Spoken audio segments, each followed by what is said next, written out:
Imagine the audacity. AB, we welcome you. Thank you for joining us today for a couple of minutes. We know it's a busy one, but can you imagine the audacity? You invite Harry and me to your club to play golf, and I want to bring a fishing pole to fish out of the water hazard. I mean, you would never even come on this show again, let alone invite us to play golf. I actually have a really good story about that.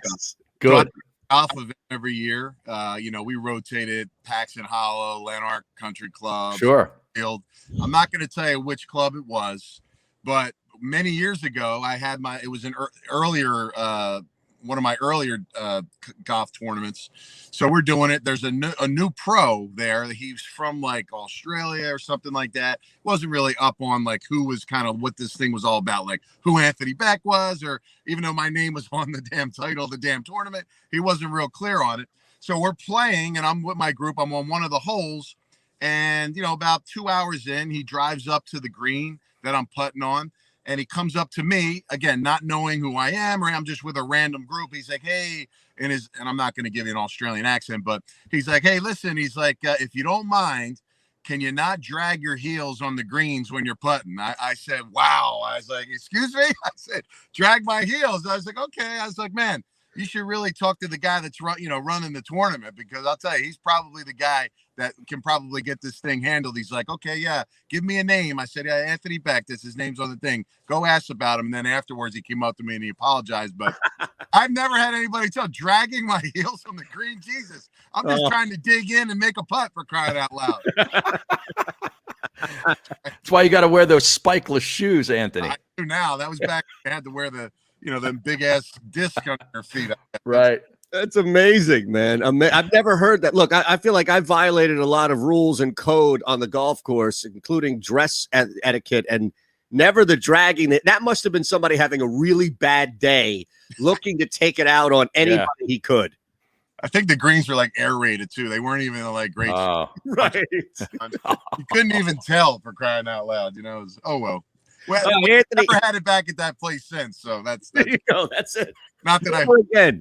Anthony's on Twitter at Anthony_Becht. Played in the league 12 years. We have to talk about the position that you played, not only because you keep an eye on it, you work with kids coming in each and every year, but man, right at the top of the draft. And also the Anthony Becht football camp, as you can see on the stream here, AnthonyBechtFootballCamp.com is the site. So let me just jump in with, I would think would be the obvious place to start with you, no matter where you are, talking about the NFL, specifically the draft, and that's Kyle Pitts. And I just wonder if this isn't a negative by any means, but he's walking in as a Hall of Famer. And I wonder if it's just too much, just a little too much, just so we can watch a local kid. So all of us here are going to love watching him shine in the league. But did you think that it was just a little too much heaped on him, or maybe it's rightful to praise? Yeah, I don't know about Hall of Fame. I think it could be a Pro Bowl. I think it could be a Pro Bowler first year, which obviously can lead to those accolades. He's going to be a tough guy now to handle in the league. There's no doubt. I mean, he is a unique player, whatever you want to call him, unicorn at the position. The one thing about him that I really like is he's got a little dog in him. And what I mean is, if you ever watched him block, hands inside, sinks his hips, attacks the defender. Very rarely do you see that from tight ends that are normally quote unquote pass catchers. So it tells me a little bit about his intangibles as far as what he thinks about the position overall and the way he plays it. He's going to be able to move around anywhere. I think, we've all seen the highlights, but extremely smart, great character from everything I've heard. And of course, look, he's a Philadelphia Catholic League kid. So tight ends coming out of there, they're going to be a beast for about 10 or 12 years. So definitely check the box for that.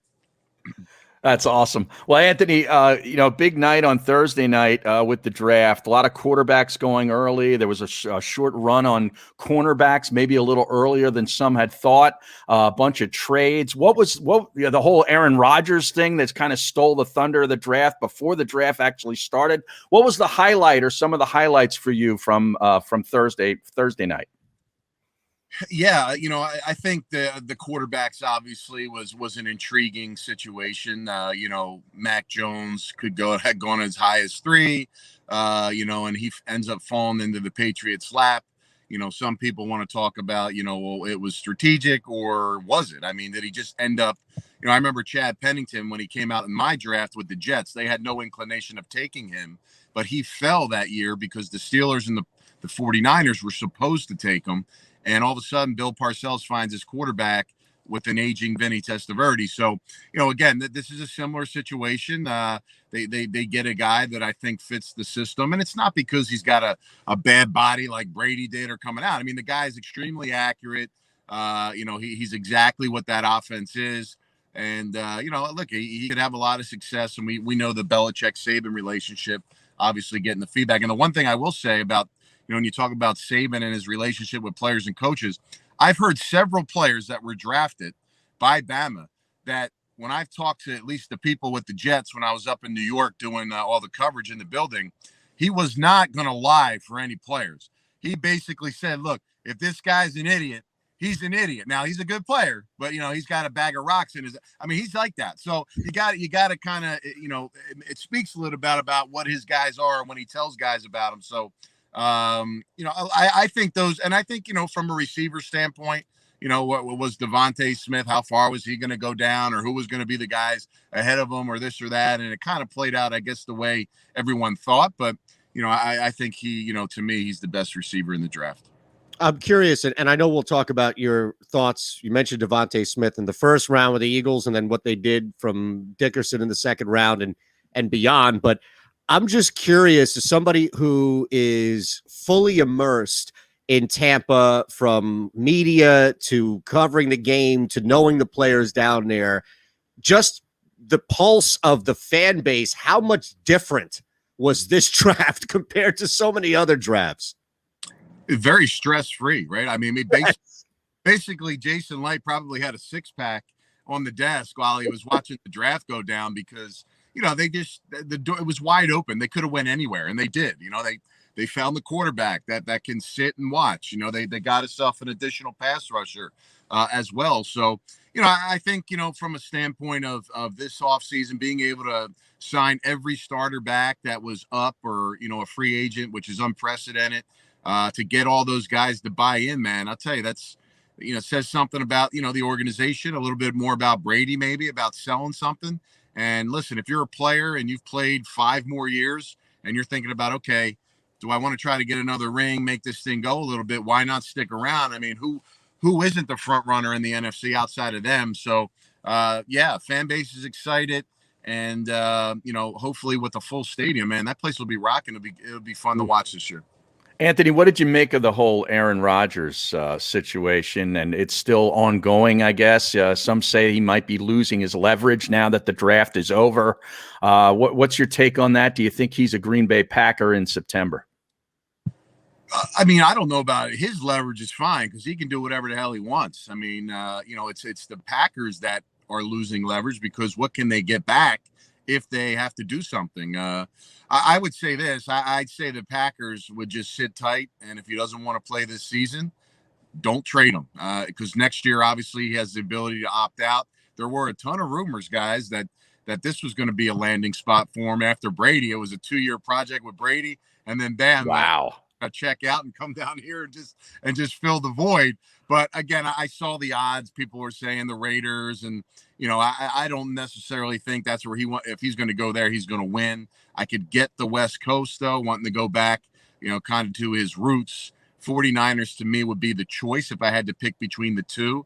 But again, I don't know if he's going to have that choice till after next season. So my gut would say that he would truly sit out the entire season, I guess, and just wait till next year if the Packers aren't able to move him, which again, that situation similar to maybe what Deshaun Watson's situation was early on when people were saying, look, Houston's going to sit tight and just let him sit at home. So we'll see what happens. I'm just going to guess that I'll go against the grain and say he's just going to sit out and he won't be playing, which would be a travesty for the league. But, look, if he wants out, he wants out. I get it. He's got some frustrations, I would assume. But it just seems like there's a total, complete, miscommunication going on between player, organization, or whatever you want to call it. You think he's got a legit shot at Jeopardy? I ask only because I watched it and I was surprised that he could even use that as leverage. Listen, if someone's going to stroke me a check for $10 million to ask questions on Jeopardy, probably he could do that. Let's just be conservative. A decade, he could probably do that for. Fair enough. Why would you take another snap in the NFL? That's just me. That was almost the same thing with Gruden. Like, what the hell are you doing? You're making $7 million in right. why in the hell do you want to go back? And now we're just picking and prodding at the guy because he can't win. So I don't know. I mean, I guess there's at some point that may be something he's thinking about. He probably would miss the game, but man, dude, that is leverage to me. Jeopardy is the real problem for the Packers. Hold on one sec. We got to take a quick one on the network. We'll be back here on Sports Map Radio, still live on the stream, the middle, JAKIB Media, YouTube, phillyvoice.com. All right, Harry. Yeah, I tell you, they record all those game shows, I think, in like a 2-week span during a month. So you work like 2 weeks a month, Anthony. How great is that? That's amazing. I mean, that feeling. I mean, I'm telling you, I wouldn't even hesitate. I'd be out, just gone. I mean, it's move on, man. I just, listen, he's got all the money in the world as it is, but looks like that's something he'd be pretty passionate about. Who knows? Yeah. Well, I just was curious whether or not Jeopardy would hire him. That's the thing. Like, I didn't think he was that good, AB. Yeah, I don't know. I mean, what I do know is, wasn't that the highest rated show that they've had in whatever so many years? I mean, listen, if you're grabbing another, you got the fan base that's already there that watches the show, and now you're going to just pull at least every Wisconsin, every person that lives in that area that's probably going to watch it. So, I mean, listen, they don't care if he stutters or does anything. They care about ratings, I would say. Well, look, you're in radio and the media business now. You know about the rating spike. Anytime there's something new, there's something fresh, people gravitate, and it's all about how you sustain it. That's all I'm saying. But Harry wants to bring it back to real stuff. Well, yeah, let's just say he takes the year off, like you may suggest. Who then becomes the competition, the main competitor for Tampa Bay for the NFC crown? One of those NFC West teams? Yeah, I mean, the Rams, maybe, if the hype is real with them. I don't know if, I mean, a lot of people want to jump on Stafford, and I don't know about that. I mean, he's, it's been a minute since he's had a team that he could lead and do those things. I'm not saying he's old. I just feel like, I haven't seen it yet. So I know he's got to, he'll throw it around the yard, but I think the 49ers will be back in play. I am a little hesitant if Trey Lance actually is the starter. I believe that of all the quarterbacks, he had a higher ceiling, but I didn't think he was ready to go now. He may, though. I mean, listen, Kyle Shanahan, if anybody can make it work, it'd be him. He's just a smart dude. He gets it. He's just not going to do what he does just to do it. But, I mean, they got a system that they run, and he would fit it. But, we'll see what happens. Yeah, and I wonder here, as we'll be joined by the network in a minute here, but I wonder if, just looking kind of back to where we are and the division, because it's not going to be a team here that comes to mind except Dallas. And before we talk about the Birds and kind of get in depth about what your thoughts were just overall here, Dallas, I feel like, is almost by default going to be in these playoff conversations, but nobody's really taking him seriously right now. Does that make sense? Yeah, I am. Look, I know their defense. You're listening to The Middle. Was kind of bad, but I believe that they are going to be better. Live from the O'Reilly. Ton of weapons, and when you watch Brooks and Harry Mays football, they can get it done. So I believe they are a factor coming back. There's for sure. Okay. I mean, the worst division in sports, right? Well, that's the thing. And Anthony Becht here joining us. I think you're right, where it's not the NL East, that's for sure. No. But I wonder just how bad, everybody says, hey, you can only go up, But I wonder how bad it truly will be this year, where Washington, maybe by default, right, last year makes the playoffs. They win the division. Granted, it wasn't beautiful or pretty by any means, but you still have a team that has legit talent on defense, getting better on offense. They have a culture, as you know, right? So important there with Rivera. The Giants seem to have found a coach that people are listening to. I know this is probably it, or maybe the make or break year for Jones. And then there's the Eagles. And I don't know what to make of the Philadelphia Eagles, because they always say one thing and then their actions are the other. Like, no, we're trying. And then they look at drafts and it's like, well, you're not really looking to do anything right now. You're pretty much conceding you won't do anything for the next 2 years. Well, listen, I think Howie got back on track with his draft. I think they had a really good draft. I think they have 3 legit starters, maybe 4 that comes out of this thing. But I just felt like there was a couple years where it just wasn't flowing as far as who they were picking. These guys, I really think Devonta Smith obviously is the best receiver in the draft. He makes an immediate impact at a very high level. Wow. He's going to help Jalen Hurts because, he's that good. I mean, I'm not worried about him at the line of scrimmage. I think, as far as I remember, the SEC's got some pretty big, strong DBs that there were no issue for him. So I don't think they're any stronger in the league. I mean, they're just more technique sound, but he's pretty savvy at that position. Landon Dickerson was, to me, if he didn't have a little bit of medical, I would have taken him in the top 15. I just, everything about him screams, 12 years. I mean, he is a absolute masher. I think eventually he'll be the, Kelsey's replacement. You can put him at guard right now. Again, outside of the medical situation. I mean, dude, the guy's as good as they come, and he's just old school. He's not the most athletic. You're not going to see him pull much, but I'm telling you now, he's a legit prospect. And then Kenneth Gainwell, to me, is, I don't know if he'll share time with the backfield, but man, he can catch the ball. So he's a nice little gadget guy. You put him in the slot. You can put him on the field with Miles Sanders as well. So, and then, and a couple other guys that they got, we'll see how they pan out. But I think right there, I mean, usually if you hit 2, it's a winning draft for you. I think that they can win with those guys right there. How surprised were you that they waited until the 4th round to take a corner?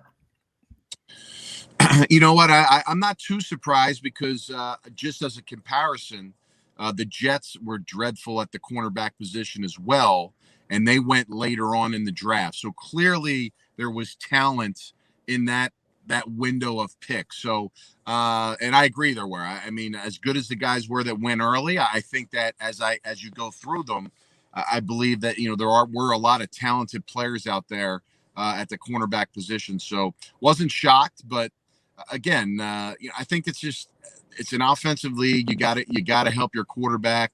If Hurts obviously is going to be the guy, you got to supply him, even if you go out of your way to do an extra pick to get the players around him to help him be successful. Fair enough, man. Wow. All right. We got a lot more here this hour. AB's going to hang for a couple of minutes. I know you got to get out in a minute here. Was there anything that really jumped out in day 2, maybe the 2nd or 3rd round, as far as just overall? It could be with any team, a specific player, maybe somebody that you were so shocked fell to the 3rd round, or somebody early in the 2nd that you were like, man, that's going to be a steal. That guy should have gone. I know you mentioned Dickerson as far as the injury is concerned, but just overall kind of big picture takeaway of day 2. Yeah, I'm just trying to remember the top of my head. I believe all 3 running backs, the top 3 went in day 2, right? Etienne and no, those guys were day Harris 1. and Etienne went in the 1st. They did. Yeah. It's Etienne went to Buffalo, and I actually thought that was one of the, think about it. Harris and Etienne were basically pinned to Pittsburgh and Buffalo from like day 1 of mock drafts, right? Yeah. And that actually came true. So I had a lot of teams that I talked to had Javonte Williams as the best back. North Carolina. Real quick, Yeah. AB, hold on 1 sec. We're going to take a quick one here on the network. We'll be back coming up. AB's going to jet, so thank you on the network for hanging with us with Anthony Becht. Remember the football camp, Anthony Becht, footballcamp.com. We got 2.5 minutes here on the stream with AB still. All right, sorry, brother. Yeah, it's cool. Oh, I man. actually want to bring up. So we still have your audio, even though that we can't see you because you're looking at No, that. I just, being out in the car, I was just wondering. Yeah, no. I didn't want you to think that you were off show or anything. So in case you're like, bleep, or now we can say it because we're like, shit, I can't find this thing. You can curse now. We're on the stream. Man, what is it with all of these celebrities? We're Like, not live right hey, yeah, we're still live. Ocho is not on the radio. We're just on the stream. Ocho is about to fight under this Mayweather Paul undercard. Just promise us you'll never be one of these former NFL players in a celebrity boxing match. Please, Anthony. Unless you have plans to do it already. Yeah, I don't. I wouldn't want to get in the ring with win, you. because it's not a good look. It's not a good look if you don't win. Yeah, I don't know. I mean, I wouldn't do any of that stuff unless I've been doing that for 5 or 6 years. I felt bad for old boy Nate Robinson. My goodness. I mean, who wants to remember? God. Oh yeah. And played in the NBA. Yeah, you don't want to become. I just don't. He This is became like not to go try something different with the eyeballs and the social media. He's like a top 3 meme of all time. That crying Jordan, right? Is that considered an NFT? Can he sell that for like $2.5 million because he owns it, or what? How does that work? That's a great question. I don't have the answer to that. Somebody on the stream might. That is a great question. I got no idea. We know you got a jet, man. Do you have one more for AB, Harry? No, I was interested to hear what he's going to say about Williams, though, because the running back from North Carolina, because I loved him too. Yeah, so just talking to some teams, and they thought really highly of him. They thought he was a first-round talent. They thought that he did a little more, as far as complete back type system that he could bring to the table for a lot of teams. And listen, he had half the tread on the tires than Harris and ETN as well. So those are a big deal. And we always talk about the running backs and the turnover and all those things. So he was an interesting, I don't want to say fall. I mean, he didn't fall too far. I think, that's, where he fell in the sense that somebody needed him. But I think that he's a guy, to me, that look out for him to be a little bit of a more of an action-packed guy. Nice. Yeah, the Broncos grabbed him early in the second round. Yeah. And they got a little depth at their position. So for them to do that kind of speaks a little bit about they had him high on his board and they just took him because of that kind of situation. So he should be pretty good. Awesome. Hey, Anthony, thank you, brother. Really, thank you. We know you got a jet. Thank you so much for the time. Thanks, Anthony. We loved it. Yeah, thank you. Good shout out for the Catholic League there, Tom. Oh, man. You can't help it. Get to dominate the NFL from the Catholic League. All right, brother. Thank you. See ya. If you missed any of today's show on the JAKIB Media channel, listen to the podcast on your way home. Available on YouTube, Apple, and Spotify.